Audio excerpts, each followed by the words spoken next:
So welcome to the class. Today we're looking at positive feelings, and if you would like to buy the whole course, please head to my website. You can buy the whole course for $9.99, lifetime membership, and you will always be able to watch these lessons, and you can see I make lots of these lessons. So positive feelings today. You can talk of a sense of something, and we mean a feeling of something.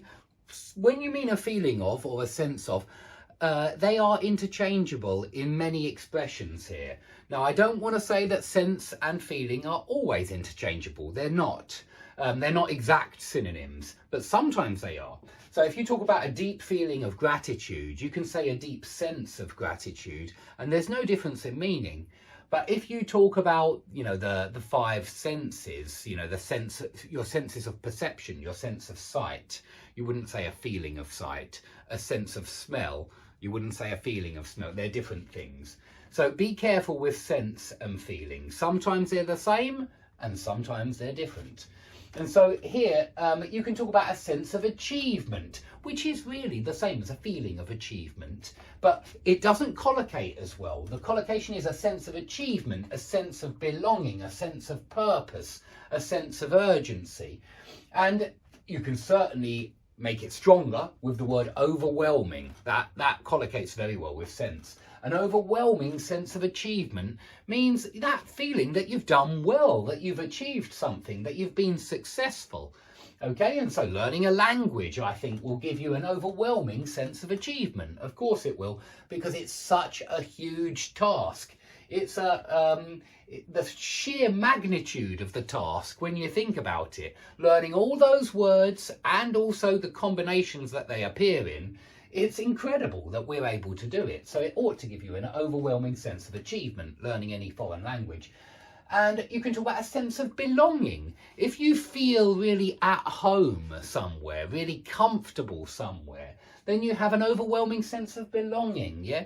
You might go to another country and find the people so hospitable and so welcoming that you feel an overwhelming sense of belonging there. You feel as though, that you really fit in, and you settle in really nicely. So you have a sense of belonging, as if you really were born there, as if you were born into that community. So that's a sense of belonging where you feel very much at home in that place.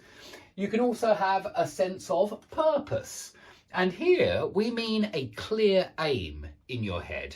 And so if something gives you a sense of purpose, then it gives you that feeling, that happy feeling that you have a goal, that your life has a meaning, you might say, and your life has a purpose, a goal. So that would be a sense of purpose where something gives you that meaning. Yeah, something gives you that sense that you're doing something right and that you've got something to aim at. Yeah, some kind of goal to aim at.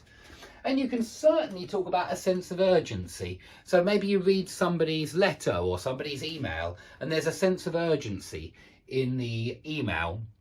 I was talking to a friend last night. He was round here in the shed and he's an IT guy. And he told me that all the scams, all the tricks, all the phishing scams, and he has to deal with this at work where people are targeting the CEO of the company and stuff like this. They're trying to send fake emails to get people in the company to maybe make payments to the CEO, but of course it's not a payment to the CEO. And of course it's a scam, and there's always a sense of urgency in any scam. Yeah, there's always a sense of urgency. Quick, click now and give your details, because your details are at risk, or your account is at risk, or your money is at risk. So act now before it's too late. Yeah, they have this sense of urgency so that you aren't careful and you rush and you accidentally give away your password or something like that, something important. So be careful with these scams, guys. They often have a sense of urgency. You can feel it in the email. So if some email is rushing you to do something, don't rush. You can also have negative nouns, a sense of isolation. Yeah, I think a lot of people have been feeling a sense of isolation since we started isolating people en masse, and a sense of loss. If somebody dies in your life, if you lose somebody, you may have an overwhelming sense of loss, a profound sense of grief we learned in a previous class. Now, if you breathe or let out a sigh of relief, that's, I'm so relieved. Yeah, it's when you're worried that something might happen, but it doesn't. And so you feel relief. Yeah, so you can breathe a sigh of relief.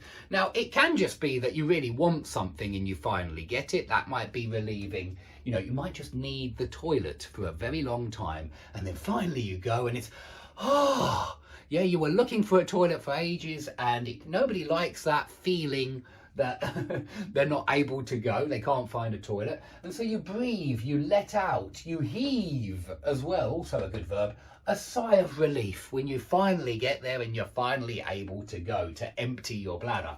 You might breathe a sigh of relief then as well. And it may be a sigh of satisfaction as well. Both of those work with a sigh. Remember, sigh is really like that. It's where you breathe out and sometimes your shoulders go down. But you let out a sigh, you breathe a sigh, you heave a sigh of relief, of satisfaction. They both work very well with sigh. Negative words that work with sigh is you could breathe, you could heave a sigh of disappointment, a sigh of regret.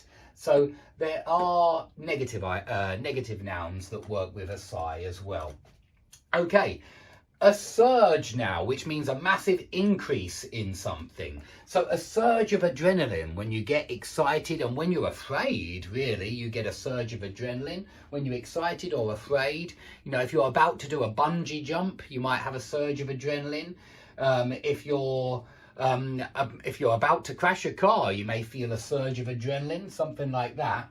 So it's a surge of adrenaline. And you can talk about a surge of interest in, and I would definitely say of interest in, yeah, there has been a surge of interest in online gambling. There has been a surge of interest in cryptocurrency investments. There has been a surge of interest in whatever, yeah? But that just means a great increase in the amount of interest in that topic, yeah?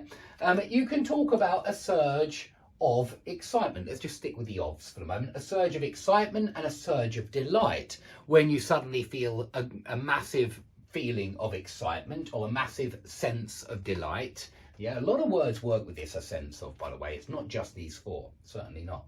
And so it works well with those positive emotions as well. A surge of excitement, a surge of delight.